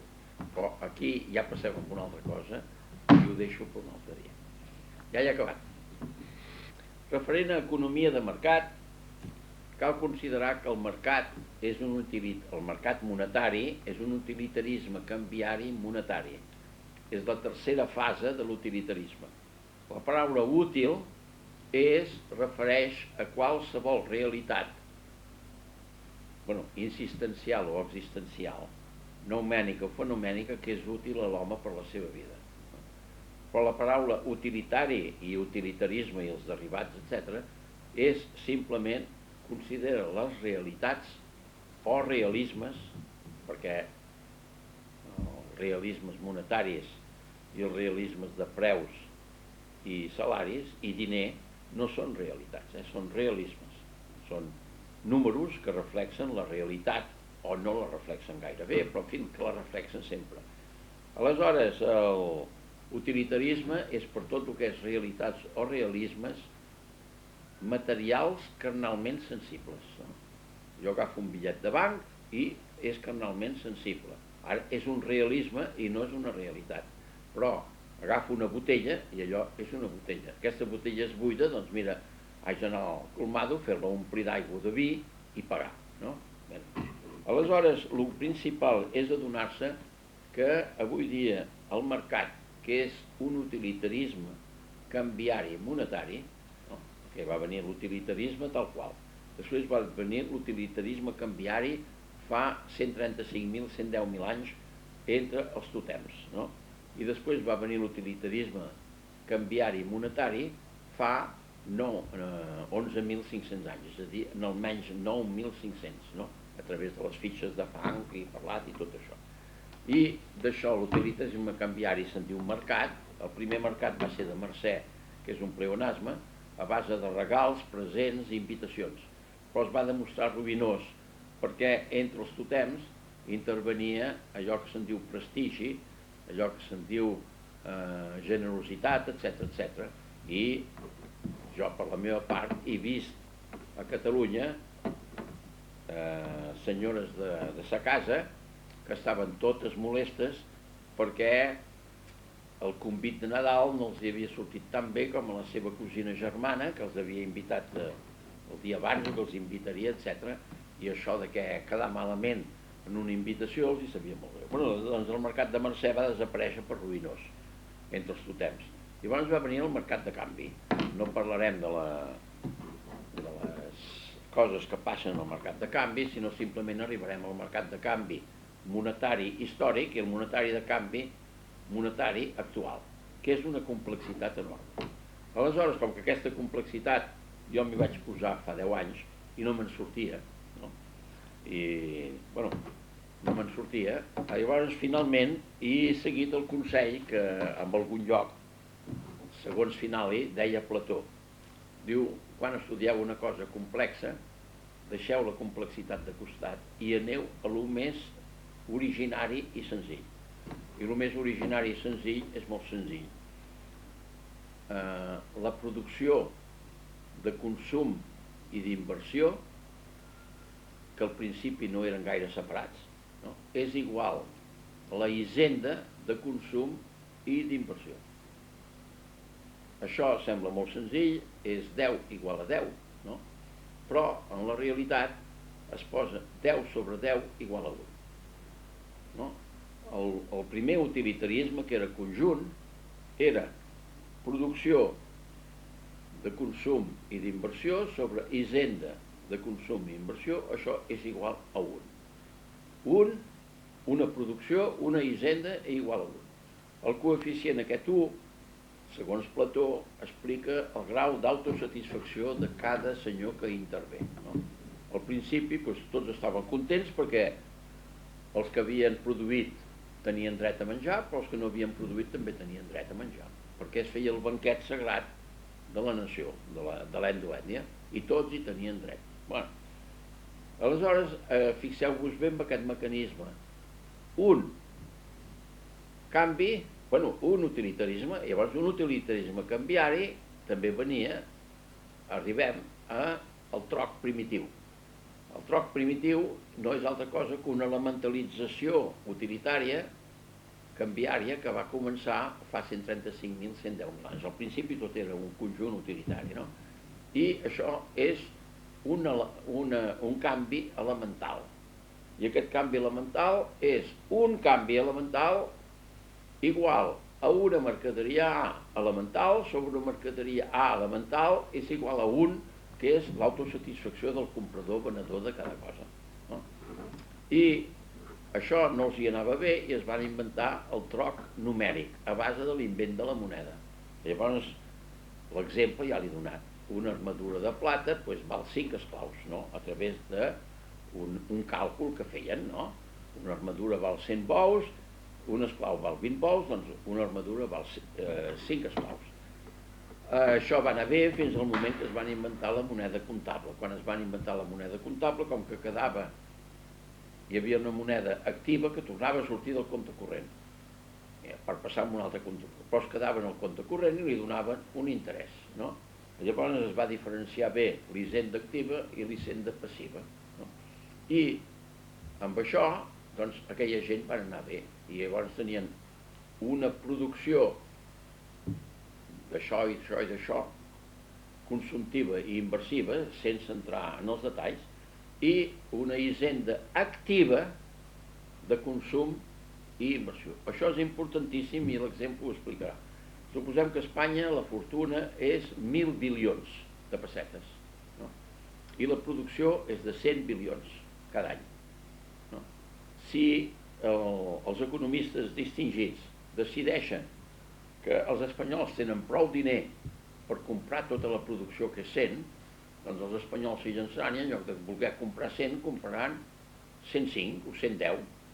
Llavors els preus pujaran. Per què? Perquè només hi ha que 100 i no hi ha ni 105 ni 110. No? Llavors els més rics faran pujar els preus i això. Ara, si els economistes distingits tenen por i diuen que tenen por i ho comencen a explicar i tot això, i la gent llavors els hi posen un pla d'austeritat, no? La producció és 100, però la gent només compren de consum i d'inversió 80. No? I llavors entrem en una deflació. No? Perquè tot vagi bé, hi hauria producció 100, hisenda activa 100. No? Però això del concepte d'hisenda activa, els economistes distingits no en volen saber res. No? Perquè els uns diuen que l'interès és il·lícit, els altres diuen que l'interès és lícit, però en lloc d'explicar-ho històricament només saben que cridar i enfadar-se. No? I és evident que una hisenda passiva té dret a un interès. I una hisenda activa no té dret a un interès perquè compra. Ja guanya prou en aquest sentit. No? Aleshores, si tornem al concepte d'hisenda activa, no? Pues podrem fer aquest equilibri de producció, de consum i d'inversió sobre hisenda activa de consum i inversió igual a 1. Ara bé, el mercat és molt més complex que això, però és que la producció i el comerç a l'engròs no ens interessa, perquè s'han arreglat sempre a base dels bancs, no? I s'entendran sempre. La producció i el comerç al detall de valors precio-mercantils tampoc ens interessa perquè ja s'ho han arreglat sempre. Només ens interessa en el sentit de que ens digui aquest comerç i indústria al detall quins serveis, quines mercaderies, quins animals sèrbils, quins serveis utilitaris poden donar als compradors, no? I això ens ho poden dir molt fàcilment perquè ara te'n vas a Cap Bravo i compres i immediatament aquella gent, els seus ordenadors els hi diuen vam comprar 100.000 botelles de tal cosa, només en queden que 20.000, heu de reposar, no? És a dir, sapigueu el que aquesta gent poden vendre és la cosa més senzilla del món, només cal demanar-los-hi. I com que no podran pas amagar contínuament el seu, perquè si ells diuen tenim 20.000 botelles, no? I en venen 30.000, escolti'm, vostè m'enreda, no? I no pot ser. Bueno, aleshores, a base d'això, ho tindrem tot. Però llavors ve la qüestió dels salaris. Els salaris són a l'empresa, el capital, l'invent i el treballador. El treballador avui dia és el menys important en la producció. El més important és l'empresari, després ve l'inversor i després ve l'inventor. I el treballador, doncs mira, i amb això dels salaris tampoc hi entrarem, perquè sempre s'entendran. Aleshores nosaltres només ens hem de posar que la gent compra lliurement, amb el seu diner privat, compren 80 i la producció és 100. Doncs nosaltres, llavors, d'aquestos 100, suposem que hi ha 12 que correspon a consum i 8 que correspon a inversió, no? Doncs què hem de fer? El consum és la finalitat de l'economia de mercat. Doncs hem d'inventar finances. Finances vol dir acabar el cicle de la producció en el cicle del consum. Inventem finances i ho repartim gratuïtament entre la gent, no? I pels excedents de producció d'inversió, de producció inversiva, ens inventem els crèdits bancaris tipus japonès, no? Per les inversions credibles, perquè si jo compro una màquina és perquè crec que aquella màquina em donarà riquesa, perquè si compro una màquina per no guanyar diners, escolta'm, val més no malgastar el capital, no hi ha cap empresari que s'hi llenci. Ara als empresaris els hi falta diner, llavors el demanen els inversors privats, però de vegades els inversors privats els hi diuen no. I llavors ha de venir el crèdit comunitari, no? I podem arribar a l'equilibri 100%. I això tan senzill és el que jo en dic comunisme llibertari, que reuneix el capitalisme privat amb el capitalisme comunitari. El capitalisme comunitari, a través de les finances i dels crèdits, reparteix d'una manera equitativa els béns, els excedents de producció. Ara bé, aquesta repartició en quant a consum es fa per llei i en quant a crèdit s'ha de fer a través dels bancs, perquè els bancs són els que coneixen més bé el mercat i no fer-ho a través de funcionaris. M'explico? I l'informàtica electrònica, la telemàtica, suprimeix avui dia la necessitat de tots els funcionaris haguts i per haver. Bé, aleshores queda temps